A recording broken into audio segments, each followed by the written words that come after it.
Hi, I'm Sienna. And I'm Bella, and today we're going to be talking about the Greenville News episode 3. So the first story we have is interviewing Dr. Howard, our new principal, and asking her what her hopes or dreams are to upgrade the school. Another story we have is how to act during an emergency, like if there was an earthquake or fire. We also have attentive from our smart chart. Then we're going to be interviewing, hopefully soon-to-be teachers from Pepperdine University. Our last story is a book review about the story The Right Three. That's it. Thank you. Hi, my name is Chanel. Today we'll be interviewing Dr. Howard. Dr. Howard is our new principal. As you may know, Miss Gear transferred to a new school. So my name is Chelsea and we're here with Dr. Howard. So, have you ever worked at a school before? I have. Do I need to speak in the microphone or can you just hear me? I have worked in a school before. I've actually worked in, I think this is my 5th school. I worked at a school in Fullerton, which was called Valencia Park.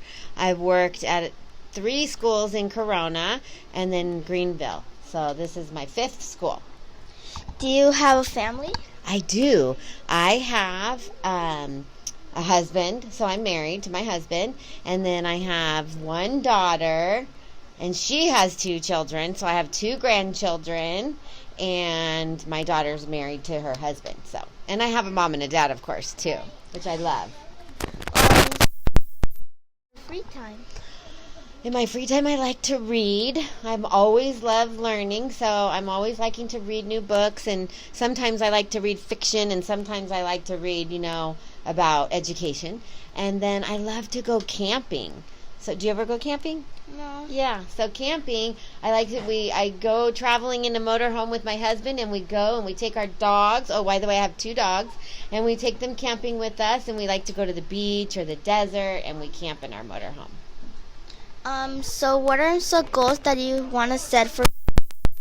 Well, for myself, for Greenville, I really want to learn all the staff and students' names. So I'm working on that a little bit. But in addition to that, I just want to make sure that boys and girls are happy and learning, always learning. So I'm looking forward to a great year with you guys. Okay, thank you. Bye. I'm Brian, and we're here today to talk about how you should act in an emergency.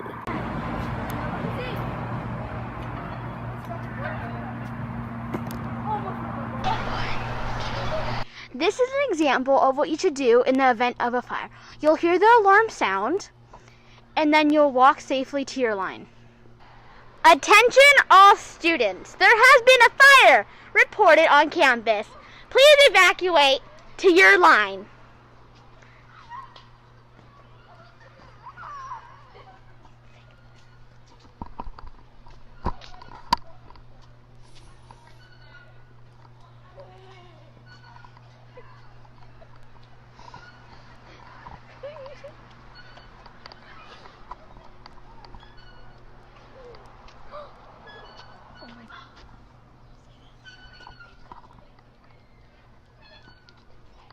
This is an example of what you should do when the event of an earthquake occurs.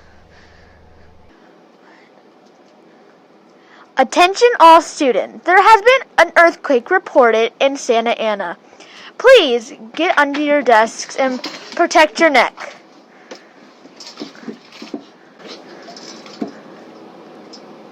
And that is an example of what you guys should do when you guys are in an earthquake. You should listen to the announcements, get under your desk, and remain calm until earthquake is over. Okay, we are here with Miss Dominguez, and Miss Dominguez, how would you react in an earthquake inside of your classroom? If I'm in my classroom and there's an earthquake, I would tell the class to drop, duck, and cover, wait for the off-call signal, and then head downstairs. Okay, thank you. Don't forget to like and subscribe. Today, to interview Jordan. Jordan, how would you act in the event of an emergency?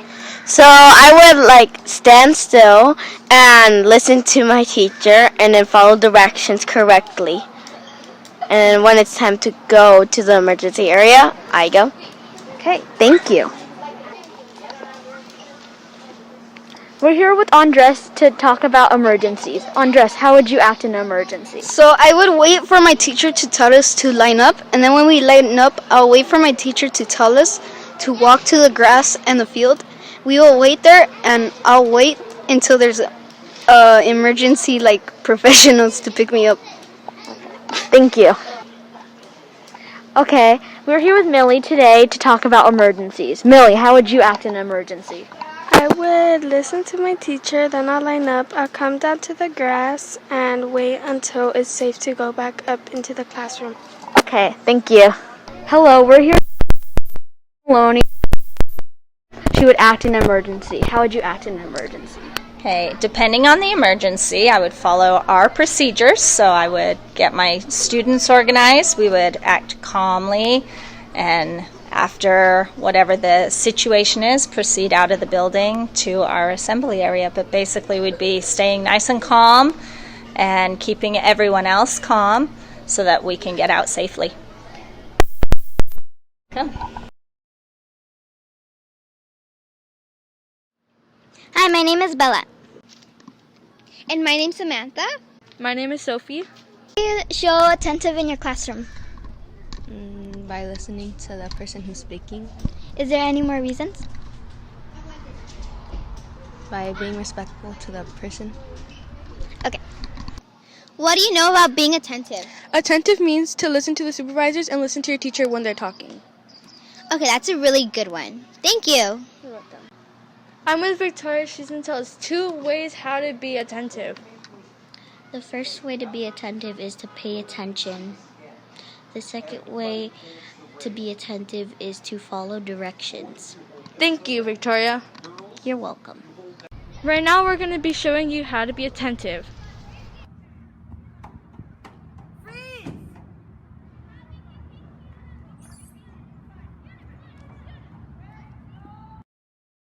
In. Freeze!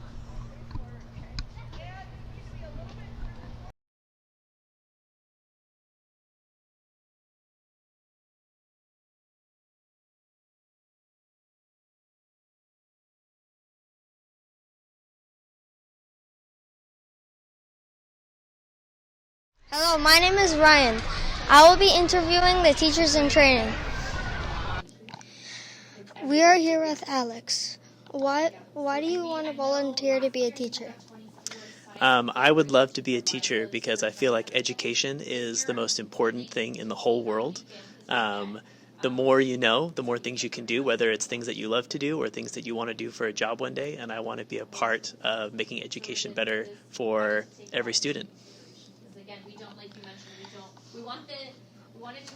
What motivated you to be a teacher at Greenville? So we're here visiting with Dr. Bruce. She works with the program with me and my other students. We go to a university called Pepperdine that's teaching us how to be teachers right now. And so we're visiting for the day because Dr. Bruce works here. So we get to see, we went through almost every grade level here at the school, and every grade is different, but they all look like they're doing a good job learning in different ways with your guys as excellent teachers. You know what? I think it's other community, Do you think you're ready to teach?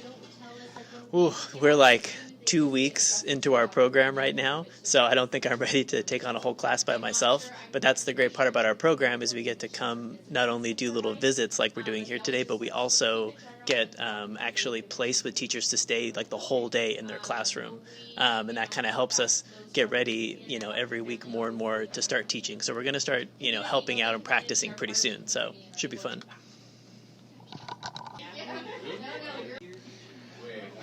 These reasons were interesting. So I'm Xavier and I'm here with Itzel, and we're going to be telling her some questions. What motivated you to be a teacher at Greenville? I've always liked teaching students. It's always been a passion of mine. I actually worked as an assistant before wanting to be a teacher. So I've been in classrooms for about 9 years, and now I thought it was time for me to be able to get my own classroom and be able to be a teacher. And do you think you'll be ready to teach? I hope so. I have a great mentor teacher. I have Miss Ingles, so I'm a student teacher here, and she's a third grade teacher at this school, and I'm learning a lot from her. So I do think I'll be ready to be a good teacher. Go. Thank you for your time, and hopefully we'll get to interview some more teachers. Oh, thank you for having me. Interviewed and great to visit your guys' school. We're here with Allie, and is there a reason why you want to work at Greenville? Yes, I love teaching, and I love being around students, and I'm eager to begin my career. Do you think you're ready to teach? I do think I'm ready to teach. I've been studying to become a teacher a very long time, so when that time comes, I will be ready.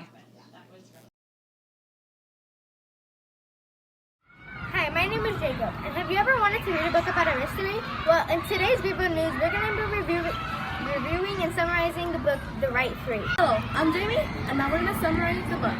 First of all, the main characters are Tommy, Petra, and Calder. They were encouraged by the teacher, Miss Hersey, to try and save the historical Robbie house from being torn down.